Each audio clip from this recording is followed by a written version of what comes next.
Hello tout le monde, j'espère que vous allez bien. Alors on se retrouve aujourd'hui pour un unboxing. J'ai commandé une palette sur le site Beauty Bay qui maintenant fait ses propres cosmétiques. Et du coup j'ai vu des palettes passer sur Instagram et je me suis dit c'est pas possible, la pigmentation a l'air complètement dingue. Alors j'ai pas pris la palette que j'ai vue sur Instagram parce que c'était des couleurs qui étaient très flashy. C'est pas quelque chose que je porte au quotidien et c'est pas quelque chose que je peux faire en tuto parce que c'est pas ma spécialité. Donc je me suis dit que j'allais rester dans les teintes neutres, d'autant plus que vous êtes très nombreuses à me demander des tutos, mais des tutos faciles pour porter tous les jours parce que vous n'êtes pas très à l'aise. Et j'ai justement pensé à vous parce que cette palette là, en fait, sa spécialité c'est que c'est noté sur la palette où il faut mettre les fards. Et du coup je me suis dit celle-là, il faut que je la teste. Elle est juste là. Elle est encore emballée et je peux vous dire que ça fait quelques jours que je la lorgne et j'ai juste envie de l'ouvrir. Et je vais l'ouvrir avec vous, c'est parti. C'est la Evolve, voilà. C'est tout ce qui a marqué dessus. Je me rappelle plus du tout du nom exact de la palette. En tout cas elle est très grosse. Je ne sais pas s'il y a un miroir. Elle est arrivée en carton plus avec un plastique autour. Ça brille hein. C'est pour la première d'entre vous qui l'utilisera parce que voilà, c'est pour les amis. Donc je pense que c'est un code unique. Donc celle qui pourrait commander la palette, la première qui la commande, ça sera pour vous ce code. Donc ici c'est marqué que c'est une palette 42 fards. C'est une palette donc qui a 42 fards de 1,4 g. Je ne sais pas si c'est beaucoup ou pas. J'essaierai de vous mettre une annotation si je trouve la réponse. On va ouvrir ça tout de suite. Oh, purée, par contre il y a de l'emballage hein.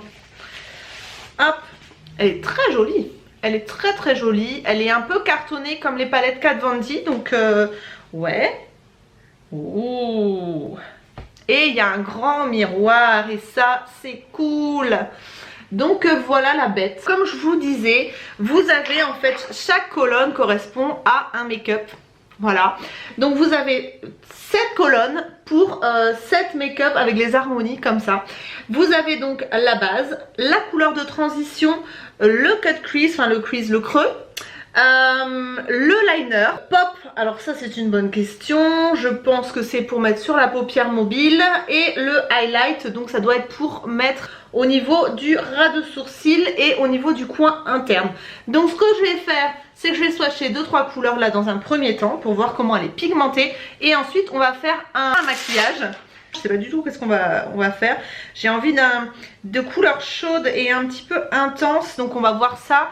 Mais je vais commencer déjà par swatcher parce que franchement la pigmentation elle avait l'air dingue sur Instagram. Donc on va voir si c'est vraiment vérifié. Je vais swatcher 4 couleurs parce que autrement je vais m'en foutre partout. Vous savez les swatchs c'est toujours un petit peu compliqué.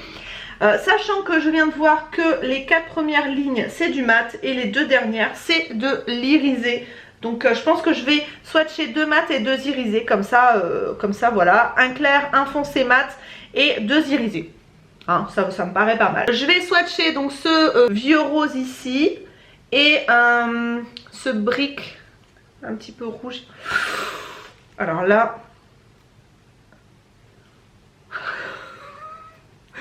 ouais, voilà. Hein. Ça parle de... ouais, franchement, pour du mat, ils sont vachement bien. Ils ont pas l'air trop poudreux, en plus ils ont l'air un peu crémeux. Et regardez mes doigts. On va swatcher donc ce rose gold un petit peu parce que j'ai l'impression qu'il y a des paillettes dorées dans le rose, donc ça c'est très joli. Hop, et j'ai bien envie de swatcher le bleu nuit foncé là. Oh, purée. Ça a l'air très joli. Ouais, bah ouais. Celui-là il est magnifique. Un petit peu déçue par celui-là parce que je m'attendais vraiment à ce qu'il soit très foncé. Ça a l'air d'être un violet, ouais, un violet noir. Maintenant ce qu'on va faire c'est qu'on va passer au tuto, enfin du moins à l'essai d'une colonne de fards pour voir ce que ça donne au niveau d'un look. Et je vais vous donner mon avis sur les fards, comment ils s'étirent, comment ils se travaillent, s'il y a des chutes, s'ils sont bien pigmentés, etc.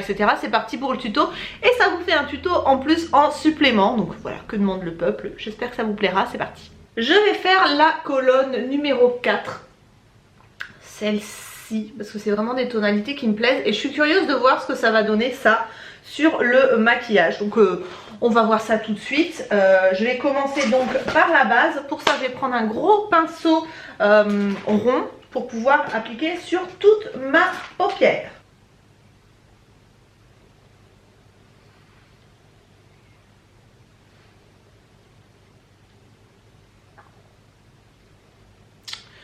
Ok, donc là le beige mat il est très correct. Ouais, il est très correct. C'est pas le fard à paupières du siècle, mais bon, ça sert de base. Ensuite, ils me disent une transition qui est assez foncée, ça me fait un peu peur, mais bon, on va tester. Pour le fard de transition, je prends toujours un pinceau estompeur comme ça, très long. Pourquoi? Parce que ça vous permet de ne pas trop appuyer sur le pinceau et de ne pas avoir quelque chose de très marqué et pouvoir faire un dégradé qui est sympa. Plus vous avez un pinceau qui est court, plus vous allez appliquer la matière profondément, on va dire, avec de l'appui, et du coup vous avez plus de chances d'avoir des petits soucis de dégradé. Donc prenez un pinceau assez long et avec un qui vraiment part en éventail comme ceci, et vous aurez beaucoup moins de problèmes. Donc c'est parti pour la couleur de transition.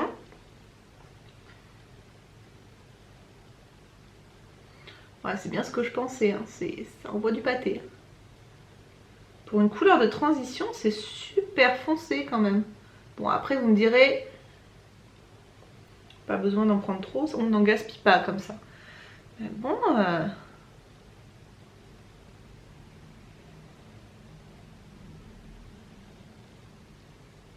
j'ai à peine trempé mon pinceau. Donc vous voyez, il faut vraiment balayer la paupière, pas appuyer, parce qu'autrement vous aurez des soucis, ça va tout de suite marquer. Et vous n'aurez pas ce dégradé qui est très important, qui est très joli. Après, quand on a un maquillage fini, le dégradé c'est très important. On passe au crease, donc c'est-à-dire au creux de paupière. Et là, on est sur un rouge bordeaux. Je vais prendre un pinceau comme ça, un petit peu fluffy mais plus court, parce que j'ai pas envie de trop appuyer. Et on va tester.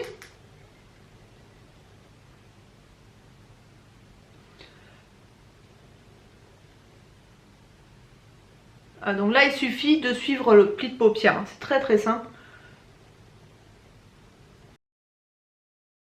Si vous n'arrivez pas à prendre à choper le pli de paupière avec votre pinceau, prenez un pinceau qui est à la fois plat et fluffy.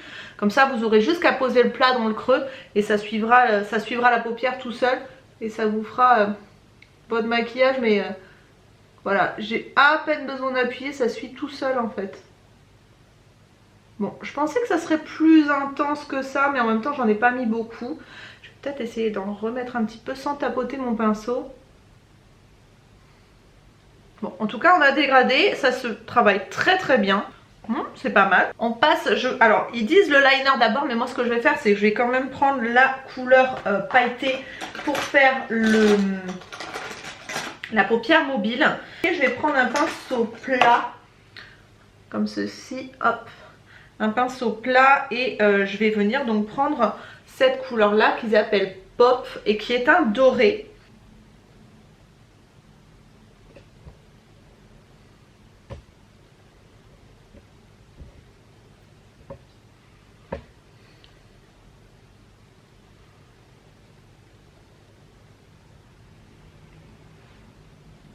Mouais. Je suis pas hyper convaincue par l'harmonie pour l'instant, mais bon. On va passer à l'autre œil. C'était à prévoir, je me suis démaquillée avant, j'ai mon œil qui pleure. Ok. Ensuite, on va faire le liner. Donc je vais venir prendre ce noir qui est ici. Je vais prendre un pinceau plus fin encore et après j'estomperai.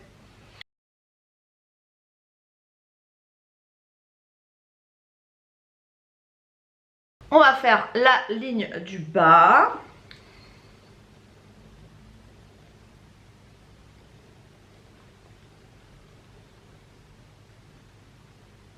Et je vais venir faire un rappel sur la ligne du bas avec le bordeaux.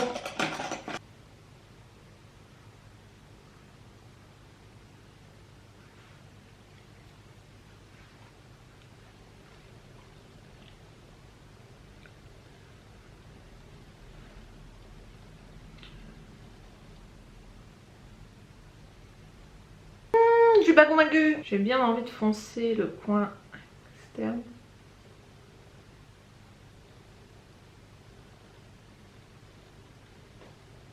Donc j'ai repris du noir pour foncer un petit peu le coin externe et je préfère. Et je vais repasser un petit peu de prune par-dessus, enfin le rouge. Je préfère. Et maintenant on va mettre la dernière couleur qui est le highlight. Un tout petit pinceau. Le highlight.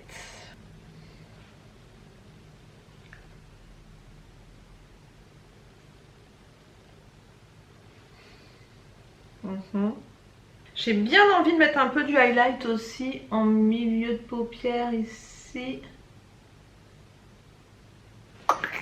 Alors ce que je vais faire, c'est que je vais mettre du eyeliner et des faux cils et on se retrouve juste après. Donc me voilà avec mon mascara et mes faux cils parce que j'avais envie de quelque chose un petit peu plus intense. Alors je dois dire que maintenant avec le eyeliner, le mascara et les faux cils, j'aime beaucoup. Comme quoi il faut pas juger un maquillage avant d'avoir tout terminé. C'est vrai qu'avec le mascara, tout de suite avec les cils, ça termine un maquillage. Je voulais juste d'abord poser un rouge à lèvres. J'ai reçu un rouge à lèvres de chez Sephora via Octoly. Alors c'est quelque chose que je vais poster sur Instagram, mais je voulais vraiment voir la texture avec vous sur les lèvres. C'est un rouge comme ça. Alors je sais pas si ça ira vraiment avec mon maquillage du jour, mais bon. Ah ouais.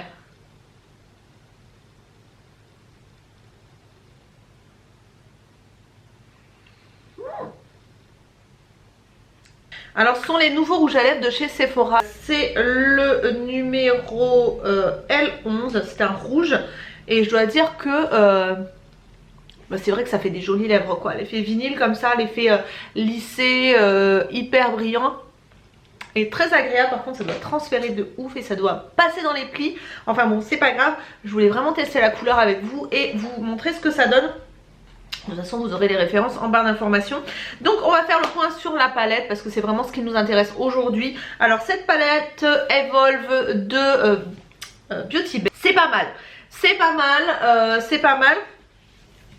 Au niveau du choix des couleurs, on est quand même vachement bien. Au niveau du miroir, de la qualité de la palette, c'est très bien. Je vous mettrai le prix ici. Elle est pas chère du tout comparée à la quantité de fard qu'il y a.